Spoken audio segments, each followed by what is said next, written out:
Important de mentionner l'enseignement qui découle de l'incident cité au chapitre 1 du 2e livre de Samuel lorsque la Malécite paya de sa vie son mensonge. En effet, en faisant état de la mise à mort par sa propre main du roi Saül, nonobstant qu'il ne survivrait pas à la défaite, il espérait ainsi obtenir les faveurs de David, l'ayant débarrassé de son ennemi. La réponse du roi et la suite montrent combien la leçon de ne pas porter atteinte aux autorités établies avait été apprise de Samuel 1,13.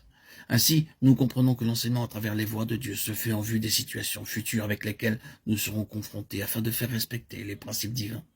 L'obéissance honore vraiment Dieu parce qu'elle est uniquement centrée sur sa volonté.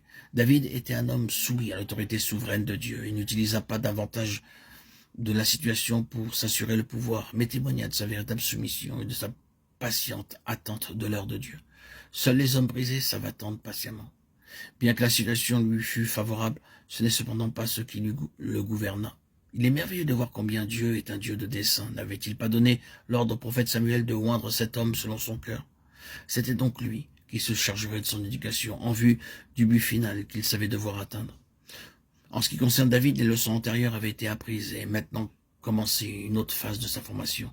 S'il avait dépendu d'un conseil de régence, très certainement son intronisation aurait été décidée. Mais à cette époque, il n'était pas en mesure d'assumer la responsabilité de conduire le peuple de Dieu.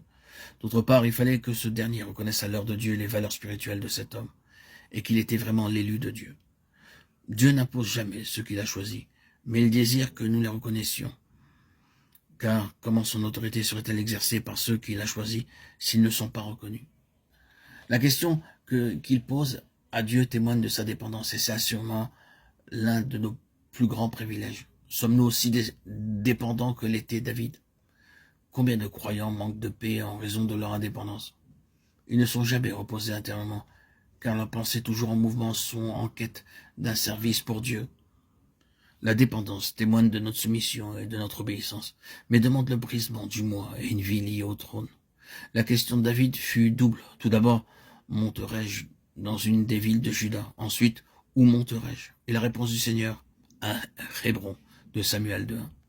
Nous voyons par ce court dialogue que celui qui est dépendant laisse le soin à Dieu de prendre la responsabilité de le conduire et de réaliser son plan. Nous ne pouvons le servir qu'à cette condition et notre utilité dans le dessein en est la conséquence. En loignant à Hébron, les hommes de Juda reconnurent le choix de Dieu.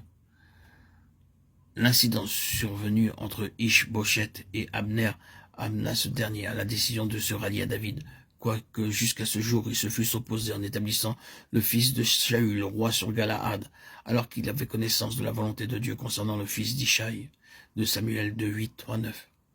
C'est ainsi qu'il envoya des messagers à David en vue de traiter alliance avec lui.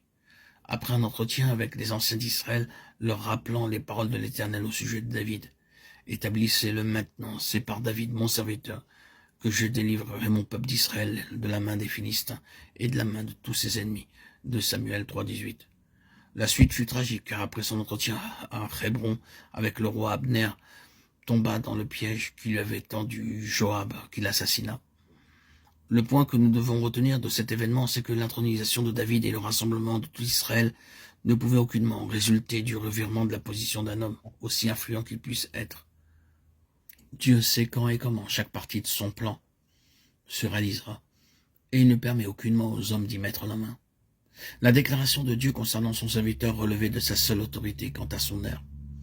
Il serait arrivé un jour où l'autorité de David aurait été contestée parce qu'il serait parvenu au pouvoir par le moyen des influences humaines, et Dieu ne saurait assumer la responsabilité de ce qu'il n'a ni ordonné, ni établi.